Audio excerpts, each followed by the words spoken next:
चला तर मग आज बनवूया भरलेली भेंडी। त्यासाठी मी इथे बारीक बारीक भेंड्या घेतलेल्या आहे। स्वच्छ धुवून घेतल्या होत्या आणि कपड्याने पुसून घेतल्या होत्या। आता एका भेंडीचे 2 तुकडे करून घेऊ आणि त्याला मधून कापून घेऊ।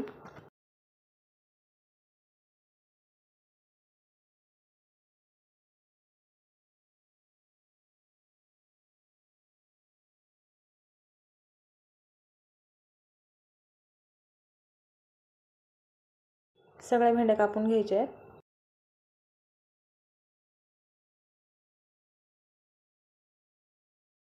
आपल्या भेंडी कापून झालेल्या आहेत। आता मसाला तयार करून घेऊ।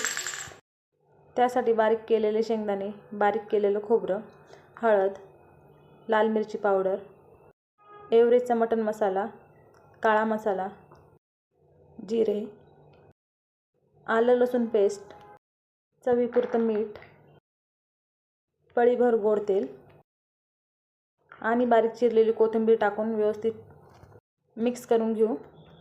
मी इथे पाण्याचा वापर करत नाही आहे, कारण मी तेल थोडं जास्तच टाकलं होतं। तुम्ही बघू शकता मसाला आपला व्यवस्थित मिक्स झालेला आहे। आता भेंडीमध्ये मसाला भरून घेऊ। अशा प्रकारे मसाला भरायचा आहे।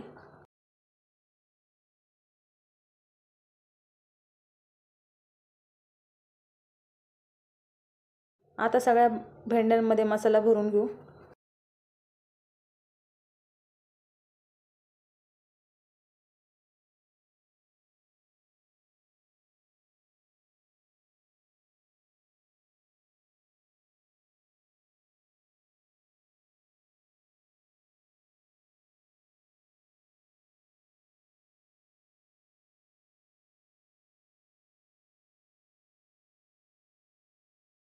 तुम्ही बघू शकता मसाला भरून झालेला आहे आपल्या भेंड्यांमध्ये।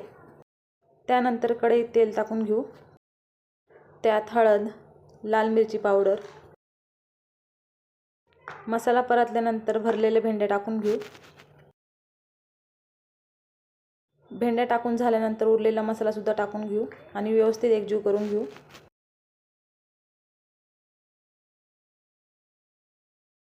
भेंड्या व्यवस्थित परतून घ्यायचे आहे। पुन्हा मीठ टाकायची गरज नाही, कारण आधी आपण मसाल्यामध्ये टाकलेलं होतं मीठ। परतल्यानंतर थोडं पाणी शिंपडून वाफ देऊन घेऊ। तुम्ही बघू शकता भेंड्या आपल्या अगदी छान शिजलेल्या आहेत। तुम्ही नक्की ट्राय करून बघा। व्हिडिओ आवडल्यास व्हिडिओला लाईक, शेअर, कमेंट, सबस्क्राईब नक्की करा।